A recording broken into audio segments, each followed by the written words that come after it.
तो बच्चों आज का हमारा टॉपिक है कि v वर्सेस t ग्राफ का जो एरिया अंडर द कर्व है वो हमें क्या देगा, पाथ लेंथ देगा। पाथ लेंथ देगा और क्या देगा, डिस्प्लेसमेंट देगा। चलो इसकी हम डिटेलिंग करते हैं आज और इसको इतनी बढ़िया से समझेंगे कि आगे जब जी नीट या कॉम्पिटिटिव कोई एग्जाम आप दे रहे हो तो आपको बिल्कुल क्लियरली पता चल जाए कि ये कैसे होता है।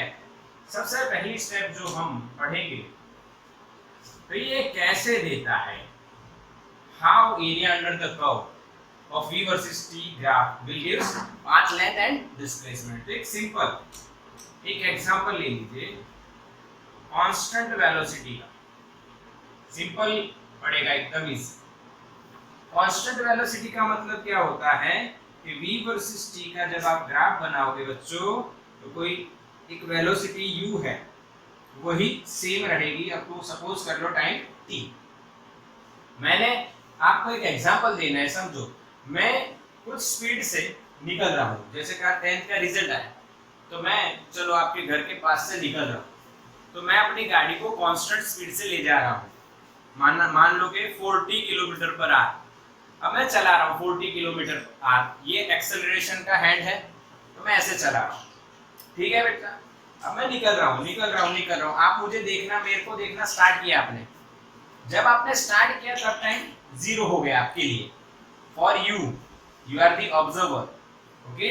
तो 0 टाइम पे मेरी स्पीड आपने 40 देखी, फिर मैं इसी स्पीड से आपके घर के सामने से निकला। आपने मुझे कितनी देर तक देखा, t टाइम तक, और तब तक मेरी स्पीड आपके लिए क्या रही, u। तो स्पीड इज कांस्टेंट और वेलोसिटी इज कांस्टेंट, ठीक है बच्चों। अब देखिए हम इसके अंदर एरिया अंडर द कर्व निकालते हैं, एरिया अंडर द कर्व निकालते हैं।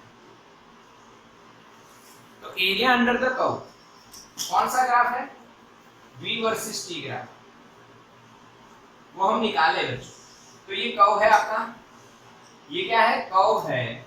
इसके नीचे का जो एरिया है वो आप देखिए कौन सा शेप बनाता है। अच्छा नीचे कहां तक जाना है, तो x हॉरिजॉन्टल एक्सिस जो है वहां तक ही जाना है। नीचे तो आप इनफाइनाइट तक जा सकते हो पर हॉरिजॉन्टल एक्सिस तक जाना है, ओके। ये रेक्टेंगल बना। अब रेक्टेंगल का एरिया क्या होता है, सोचो, क्या सोचना बच्चों, आता ही है। रेक्टेंगल का area length into breadth. Length आप मान लीजिए t है और ब्रेथ ये u है भाई, तो सिंपल लिखेंगे u इनटू t। ये u है और ये t है, तो u into T is our answer, u into T. पक्का समझ में आया, बिल्कुल u इंटू टी। अब इसको यूनिट में लिखते हैं, इसका यूनिट क्या होगा। इसका यूनिट जब आप बनाओगे बच्चों तो स्पीड का मीटर पर सेकेंड और टाइम का सेकेंड पर, तो आंसर क्या आ गया, मीटर। यानी speed into time will gives metre, yes metre. That means what? Path length और displacement, क्योंकि उन्हीं का यूनिट मीटर होता है। अच्छा समझ में आया कि area under the curve of v versus t graph will gives path length और डिस्प्लेसमेंट। अब बच्चों आपका ये जो कर्व है अभी हॉरिजॉन्टल है, फिर ये नेगेटिव भी होगा पॉजिटिव भी होगा, कुछ भी हो सकता है। तो एरिया पॉजिटिव नेगेटिव कुछ भी हो सकता है। तो इसके लिए हम ध्यान रखेंगे क्या, ये देखिए पाथ लेंथ हो तो पॉजिटिव एरिया, हमारे पास एरिया जो होगा बच्चों in our calculation area positive होगा और नेगेटिव भी हो सकता है। यहाँ पे जब हम एरिया निकालेंगे, अगर ये ग्राफ नीचे होता तो एरिया नेगेटिव आता, 0 से नीचे के लिए नेगेटिव एरिया, ओके। पॉजिटिव है या नेगेटिव है। अब हम पाथ लेंथ जब निकालेंगे बच्चों या डिस्प्लेसमेंट निकालेंगे तो पाथ लेंथ में पॉजिटिव एरिया पॉजिटिव रहेगा, नेगेटिव एरिया भी पॉजिटिव हो जाएगा क्योंकि path length is always positive. Similarly displacement is always positive, sorry positive भी हो सकती है और नेगेटिव भी हो सकती है। तो पॉजिटिव एरिया डिस्प्लेसमेंट में पॉजिटिव लेना है, नेगेटिव एरिया को नेगेटिव ही लेना है। ये बात बच्चों आपको समझनी चाहिए, ये आपको समझनी चाहिए कि भाई मैं क्या बोल रहा हूं, समझे कि नहीं? क्लियर? इसका स्क्रीनशॉट ले लेना और ये क्लियर करो। मैंने यहाँ पे सिंपल बना दिया कि जब आप एरिया निकालोगे बच्चों, जब आप एरिया निकालोगे बच्चों, तो एरिया पॉजिटिव भी होगा और नेगेटिव भी होगा। कैसा होगा? पॉजिटिव भी और नेगेटिव भी। समझ में आया? हाँ, तो जब नेगेटिव एरिया होगा तो पाथ लेंथ में पॉजिटिव लेना है, क्योंकि path length is always positive. But displacement में एज इट इज, डिस्प्लेसमेंट में एज इट इज। बोलो पक्का? अच्छा भाई, मैं किसी को होस्ट बना देता हूं।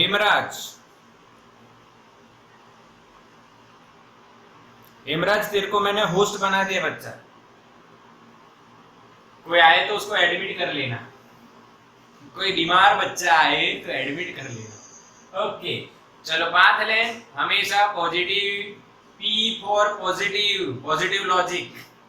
डिस्प्लेसमेंट, डिस्प्लेस हो सकता है, पॉजिटिव रहे या डिस्प्लेस होकर नेगेटिव भी हो सकता है। समझ में आया लॉजिक? टाइम पास बट है logic. Path length positive logic, always positive.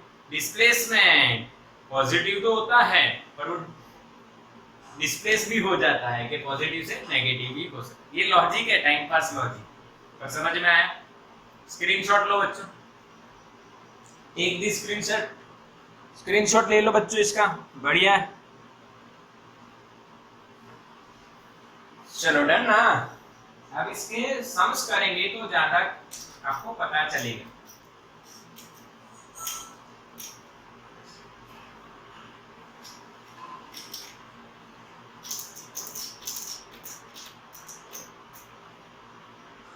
चलिए कुछ सम्स करते हैं इसके।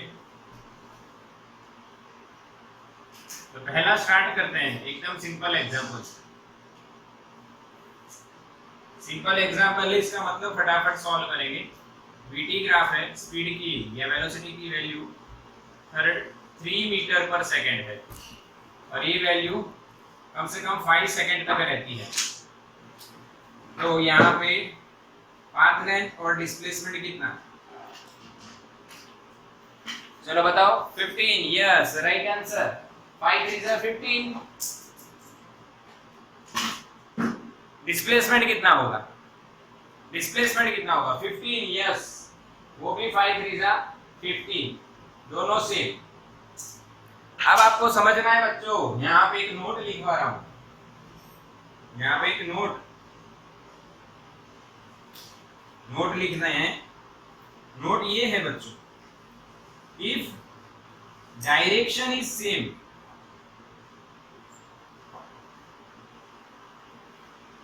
then path length is equals to displacement's magnitude। ये याद रखना है आपको। when direction is same, जब डायरेक्शन सेम होगी तब पाथ लेंथ और डिस्प्लेसमेंट का मैग्नीट्यूड इज ऑलवेज इक्वल। समझ में आया? यहाँ पे देखो डायरेक्शन सेम है या डिफरेंट है? सेम है ना। 0 से ये हॉरिजॉन्टल से ऊपर यानी पॉजिटिव डायरेक्शन। यस, हाँ। अब समझिए, एक एग्जांपल और देखते हैं। मान लो 0 से स्टार्ट हुआ ऐसा, यूनिफॉर्म एक्सेलरेशन, और यहाँ पे 5 सेकेंड और यहाँ पे 4 मीटर पर सेकेंड स्पीड। तो what is path length and displacement? 20, क्योंकि यहाँ पे जब आप एरिया अंडर द कर्व देखोगे बच्चों तो आपको ट्राइंगल दिखेगा, यानी यहाँ पे लिखोगे एरिया ऑफ ट्राइंगल, और ट्राइंगल का एरिया आपको पता है half into base into altitude. Base कितना है बच्चों? 5 का। अल्टीट्यूड कितने का है बच्चों? तो 4 का। तो ये हो गया इस तरह से 10। अरे यार 20 बोला किसी ने, 20 करेक्ट नहीं था, 10 होगा। 10 is the correct answer. Why 10 is the correct answer? Because here the area of triangle, and we all know the area of triangle is half base into altitude, and here the base is 5 and altitude is 4. That's why 5 into 4 by 2 means 10 meter. What is the displacement? What is the displacement? 3 meter. Okay? No, it's not 3 meter. What is the value of displacement? Area under the curve of V versus T graph, path length or displacement? नहीं बच्चों, same answer. Area of triangle is equal to 10 meter. Same answer. अभी ही बताया था आपको, थोड़ी देर पहले ही बात करी थी कि when direction is same, logic क्या है? Same direction. तो बच्चों पाथ लेंथ और डिस्प्लेसमेंट का जो मैग्नीट्यूड है वो दोनों सेम आएंगे। समझ में आया कि नहीं? बोलो हाँ, समझना तो पड़ेगा ना कि भाई एरिया अंडर द कर्व, तो ये कर्व यहां से जा रहा है, तो पाथ लेंथ और डिस्प्लेसमेंट दोनों सेम होगा। बच्चों ये ग्राफ है, ये पाथ नहीं है। बच्चों ये ग्राफ है, ये पाथ नहीं है। आप लोग ऐसा मत सोचो कि सर यहाँ पे 5 है, यहाँ पे 4 है, तो ये ऐसा 3, ऐसा नहीं है, ऐसा नहीं है बच्चों। हाँ 3 4 5 वो वाला लॉजिक नहीं लगाना, ये ग्राफ है। हाँ अगर आपको पाथ दिया होता कि भाई एक ऑब्जेक्ट ऐसे चला, यहाँ गया और ऐसे गया, ये 3 है, ये 4 है, तो भाई डिस्प्लेसमेंट कितनी? तो ये 5, और ये पाथ, ट्रैवलिंग पाथ है, ट्रैवलिंग पाथ। ये तो ग्राफ है। ग्राफ क्या बता रहा है आपको कि भाई वेलोसिटी टाइम के रिस्पेक्ट में किस तरह से चेंज हो रही है। वो ऐसा नहीं कह रहा है कि आप इस पाथ पे जा रहे हो, इधर मुड़े, ऐसा 5 सेकंड पे पाथ का यूनिट 5 सेकंड होगा भाई, नहीं ना। तो इसका एरिया अंडर द कर्व समझ में आ गया। कोई भी चिंता मत करो, बस यही है सॉल्यूशन। स्क्रीनशॉट ले लो बच्चों। Take the screenshot.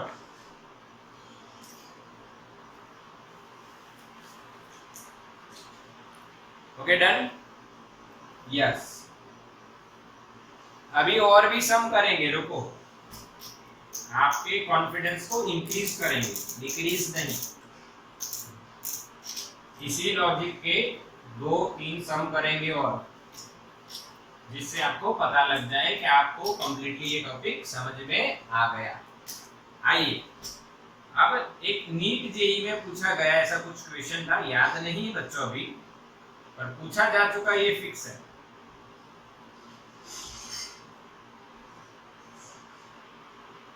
यहाँ पे 12 मीटर पर सेकेंड, यहाँ पे -12 मीटर पर सेकेंड, ये 0, ये है आपकी मान लो 3 सेकेंड या 2 सेकेंड रखो, और ये है 4 सेकेंड। अब आपको बताना है पाथ लेंथ क्या होगी। सोचो, सॉल्व करो, और पाथ लेंथ क्या होगी और डिस्प्लेसमेंट क्या होगी। ध्यान से सोचना है। आओ बात करते हैं। यस, आपके आंसर आ रहे हैं, पर हम देखते हैं क्या होता है। ठीक है, आप अपना आंसर बना लीजिए। सबसे पहले एरिया अंडर द कर्व, तो ये कर्व ऐसे चल रहा है बच्चों, समझे? ये कर्व ऐसे चल रहा है, ये कर्व है। अब इस कर्व को हम इसके कर्व के नीचे का एरिया निकालेंगे, तो कहां तक जाना है आपको? हॉरिजॉन्टल। तो ये कर्व से स्टार्ट कीजिए, हॉरिजॉन्टल तक जाइए।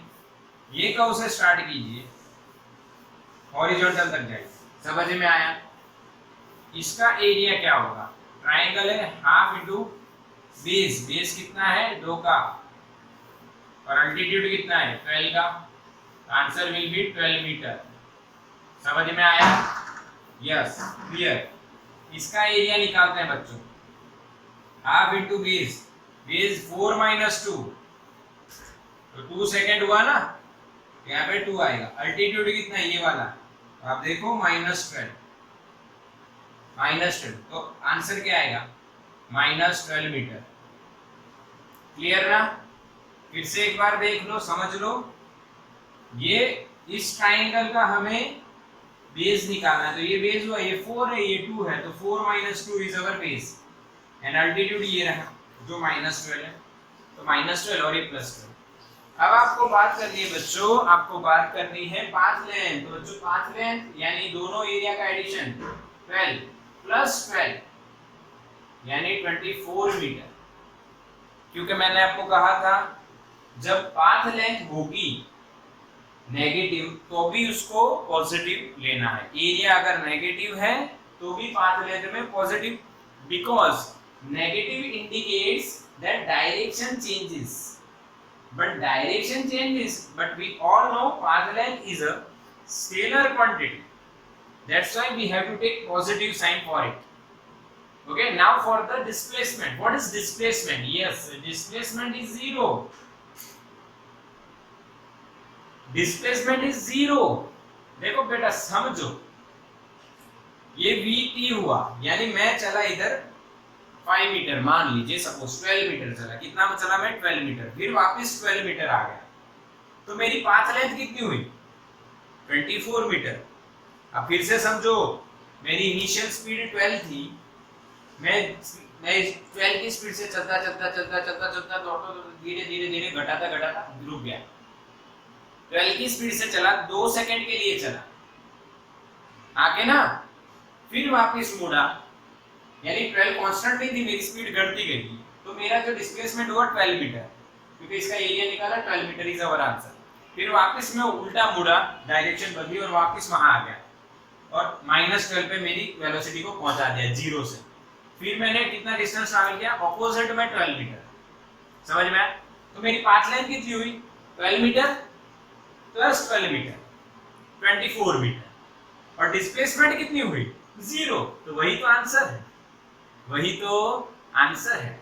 स्क्रीनशॉट लो बच्चों इसका। यह कॉम्पिटिटिव का एग्जाम्पल है बच्चों, समझ में आया होगा, क्लियर हुआ आपको? बिल्कुल बढ़िया, ओके।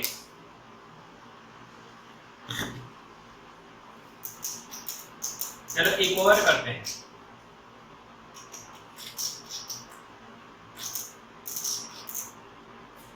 देखो ये कर लो, अब समझो इसको,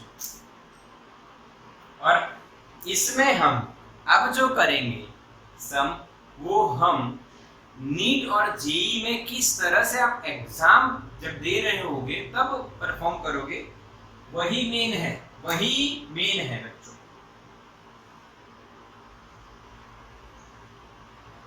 ये ट्रिक मैं जो बता रहा हूं आपको यही फॉलो करनी है।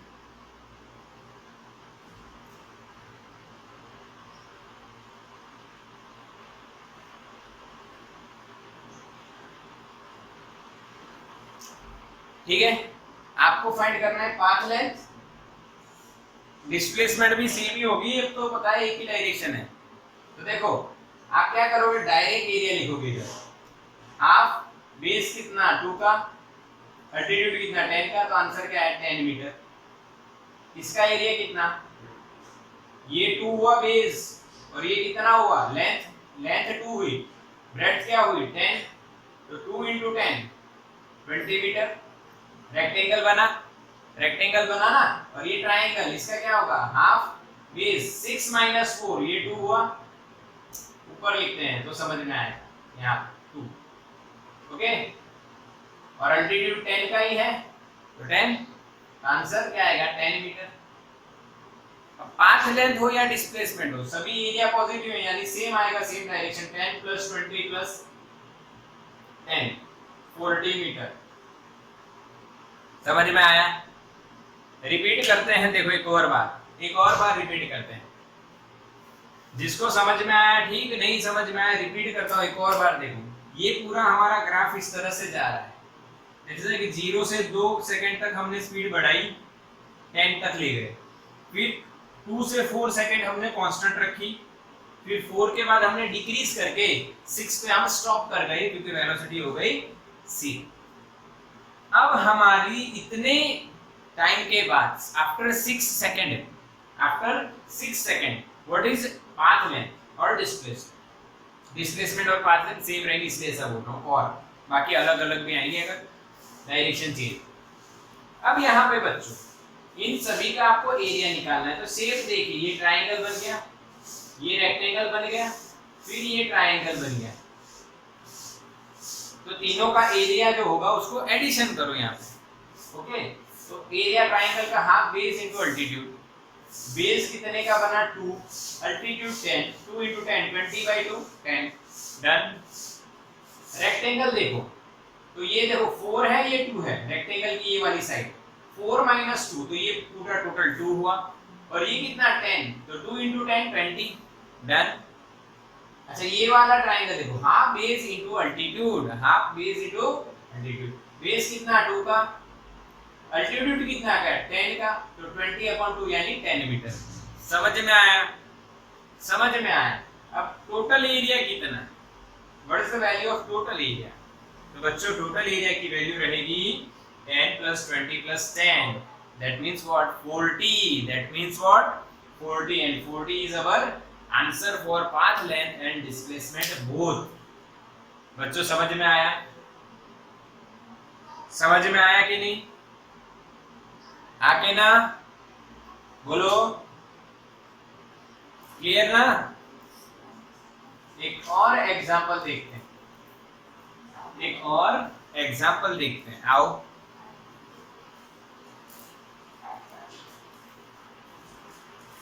V वर्सेस T,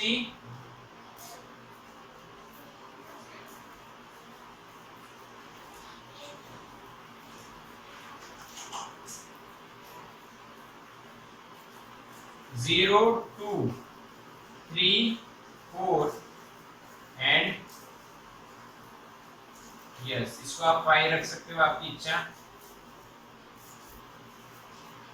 ओके, और ये हम रखते हैं 10 मीटर पर सेकेंड, और यहाँ पे हो जाएगा बच्चों -10 मीटर पर second. What is displacement? Solve कर सकते हो। 3 एरिया है, समझ में आ रहा है ना? कितने एरिया है? 3 एरिया है, समझ लो। पहले ये रेक्टेंगल है, तो रेक्टेंगल का एरिया कितना होगा 10 × 2 20, सिंपल। समझ में आया ना? ये 2 और ये 10, ये एरिया ऑफ ट्राइंगल आया। आप बेस इनटू अल्टीट्यूड, बेस कितना देखो, यहाँ पे 3 पे खत्म हो रहा है, 2 से स्टार्ट, तो ये कितना होगा 1, 3 - 2 1, अल्टीट्यूड कितना 10, आंसर विल बी 5 मीटर। समझ में आया? और नीचे ये ट्राइंगल है, तो हाफ बेस, बेस कितना हुआ ये वाला, यहाँ 5 है, यहाँ 3 है, 5 - 3 2, अल्टीट्यूड कितना 10, तो आंसर क्या है 10, बट अल्टीट्यूड नेगेटिव है तो -10 मीटर। समझ में आया? तो व्हाट इज डिस्प्लेसमेंट? 20 + 5 - 10, तो आंसर आएगा 15 मीटर, क्योंकि ये पोर्शन पूरा नेगेटिव है। ओके, अच्छा पाथ लेंथ कितना आएगा? तो सभी एरिया को पॉजिटिव लेना है, नेगेटिव है तो भी, क्योंकि आपको पता है ये तो कि भाई path length is always positive. बोलो क्लियर ये कंसेप्ट? आगे ना क्लियर हुआ कि area under the curve of V versus T graph will gives us path length or displacement. For path length, all the areas are positive, and for displacement, positive areas are positive, but negative areas are negative. ये ध्यान रखें। तो बच्चों ये आपका topic बिल्कुल clear हो चुका है।